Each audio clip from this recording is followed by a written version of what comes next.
The charming townhouses, the bare trees, the boutiques and cafes, was veiled by a pearly luminescence as captivating as it was strange.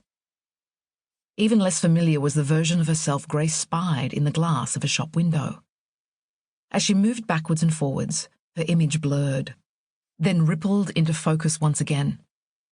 She was satisfied that her dark curls remained swept into their neat chignon. Her crimson lipstick was intact and her emerald eyes were clear, but still she felt a faint eddy of concern. Her navy blue dress, with its long pointed collar and cinched waist, was the product of a Sydney dressmaker's labours. Would it withstand the scrutiny of a connoisseur? Drawing closer, Grace considered her appearance once again. Yes, she was certain. The frock bore sufficient resemblance to a Paris original, so that with the addition of a new black hat, the azure feather had been added on a whim. It would surely pass as chic. She gave her reflection a happy nod and continued on her way.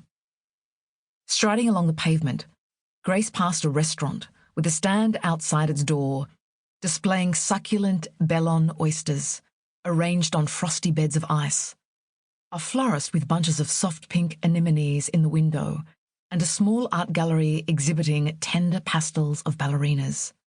Then, quite suddenly, there before her eyes was an unobtrusive nameplate on a pale grey stone facade. At last she had arrived at her famous destination. Grace yearned to know what marvels she might find inside. She peered up, blinking in the early morning light, but saw only the carved bust of an ancient goddess set above the entrance, rows of tall, mullioned windows, and a line of balconies encircled by delicate fronds of curling black wrought iron. Number 30 Avenue Montaigne was an edifice that emanated discretion. It gave no secrets away. Unwilling to wait a moment longer, Grace skipped towards the distinguished frock-coated gentleman stationed outside the front door. He was a man of perhaps 45, with steel grey hair, an aquiline nose, and the dignity of a royal courtier. "Bonjour," she called out cheerfully. "Je suis nouveau mannequin d'Australie." "Oui." This brisk response was accompanied by a single raised eyebrow. Undaunted by the man's hauteur, Grace snapped open her suede handbag and produced a printed card. "I have an appointment with Madame Raymonde Zenaka. Could you take me to her, please?" "Of course, mademoiselle. Follow me." Grace was led beneath a scalloped awning, through an archway and into a large room. Then she stopped. "Is there a problème?" the doorman inquired with a slight frown. "Not at all. It's just... Oh, monsieur, it's glorious." Grace stared with wide-eyed admiration at the crystal chandeliers above her, their arrows of glittering light falling on gilded mirrors and doors glazed with beveled squares of glass.